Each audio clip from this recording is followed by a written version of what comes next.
एक छोटे से गांव में रमेश नाम का एक किसान रहता था। वह बहुत ईमानदार और मेहनती व्यक्ति था।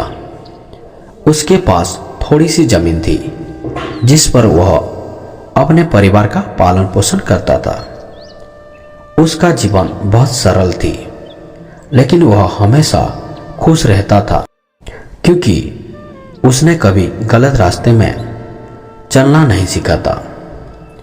एक दिन जब रमेश ने अपनी खेत में काम कर रहा था तो उसे जमीन में कुछ चमकता हुआ दिखा।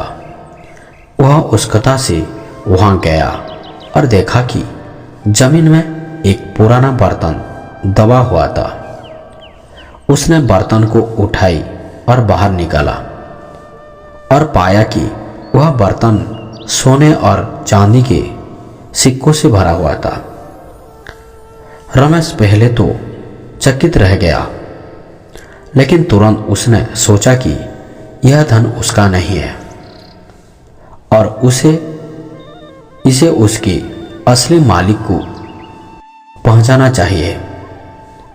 वह बर्तन लेकर गांव के मुखिया के पास गया और सारी बात बताई। मुखिया ने रमेश की ईमानदारी की बहुत सराहना की और कहा, रमेश, तुम बहुत नेक आदमी हो। यह बर्तन और उसमें रखा हुआ धन तुम्हारी ही है। इसे तुमने अपनी जमीन में पाया है तो यह तुम्हारा ही है।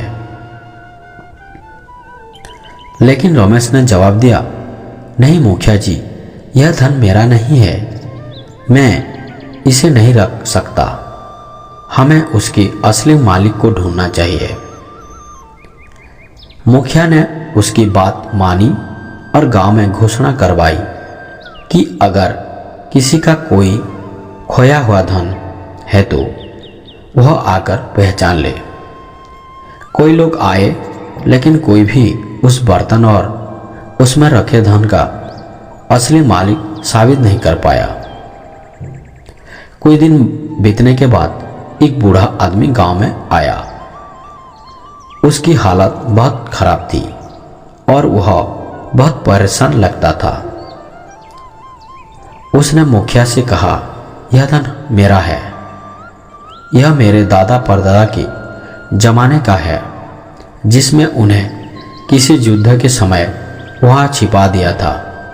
मैं कई सालों से उसे ढूंढ रहा हूं। मुखिया ने बूढ़े आदमी को पूछा, तुम्हारे पास कोई सबूत है कि यह तुम्हारा धन है?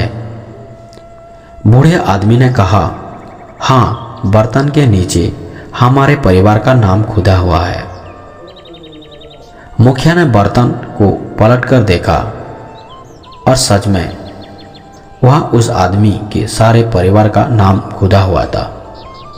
मुखिया ने बर्तन को उसे सौंप दिया। बूढ़ा आदमी ने बहुत खुश हुआ और रमेश को धन्यवाद देने लगा।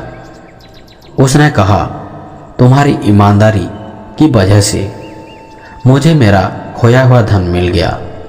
मैं तुम्हें उसका आधा हिस्सा देना चाहता हूं।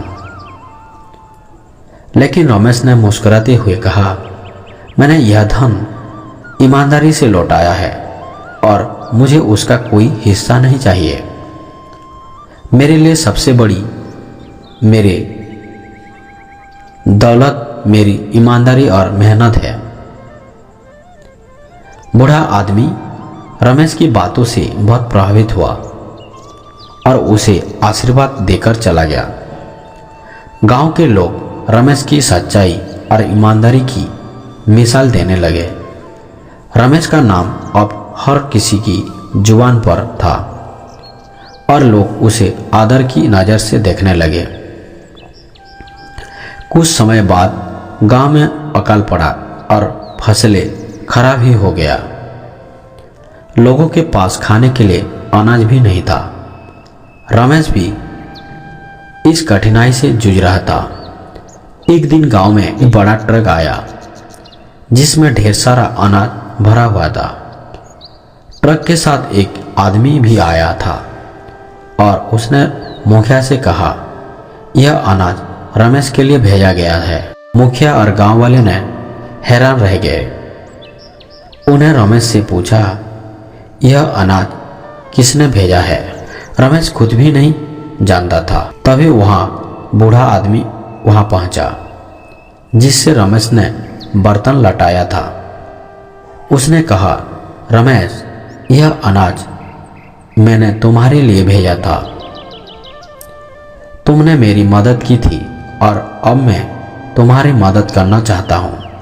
यह अनाज सिर्फ तुम्हारे लिए नहीं बल्कि पूरे गांव के लिए है।